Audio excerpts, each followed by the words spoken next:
जी के सामने नारद जी आ गए। ध्रुव जी ने पूछा, अरे भैया, नारद जी ने पूछा, अरे तुम कौन हो? इस मध्यरात्रि में अकेले कहाँ जा रहे हो बेटा?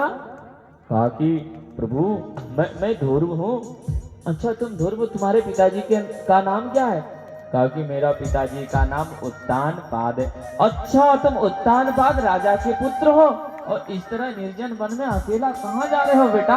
घर चलो, तुम्हारे पिताजी तुमको खोज रहे होंगे, तुम्हारी माँ तुमको खोज रही होगी। कहा कि नारद जी महात्मा मुझे घर नहीं जाना है। अरे बेटा अभी तुम बहुत छोटे हो, कहाँ जाओगे अकेले? कहा कि मुझे भगवान पाना है। अरे तुम भगवान को पाना चाहते हो?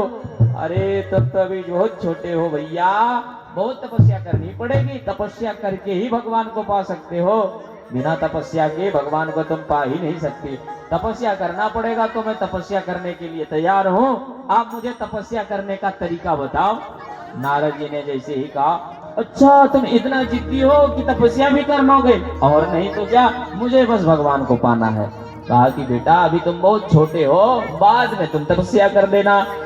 जानते हो तपस्या करने के लिए जंगल जाना पड़ता है, वन में रहना पड़ता है। और वन में रहता कौन है जानते हो?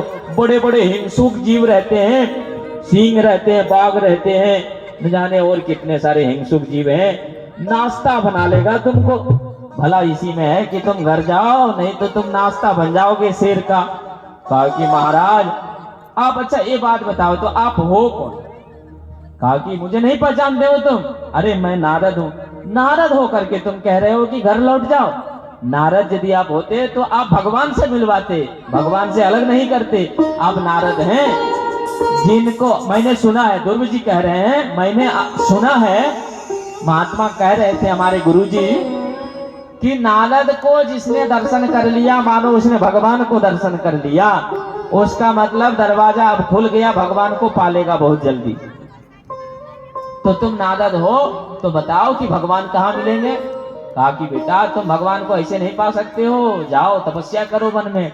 और अच्छा भगवान को बुलाने का एक मंत्र है, वो मंत्र तुम जानते हो जो तुम भगवान को पाने निकल गए? गुरुजी इसीलिए तो आपके चरण में हम हैं। आप कोई एक मंत्र मुझे दे दीजिए, तपस्या करने का तरीका बता दीजिए, भगवान दिखते कैसे हैं वो स्वरूप आप मुझे बता दीजिए, तो मैं भगवान को सहज ही पा लूंगा। ध्रुव जी ने ऐसा ही कहा महाराज तोतली वाणी से। नारद जी द्रवित हो गए, नारद जी पिघल गए महाराज ध्रुव जी की बात पर। और ध्रुव जी को कहा कि बेटा तुमको वो मंत्र दे रहा हूं मैं। महाराज बहुत सुंदर बढ़िया मंत्र दिया है, द्वादश अक्षर मंत्र दिया है, कान में दिया है। ओम नमो भगवते वासुदेवाय, ओम नमो भगवते वासुदेवाय, ओम नमो भगवते वासुदेवाय, ओम नमो भगवते वासुदेवाय, वासुदेवाय।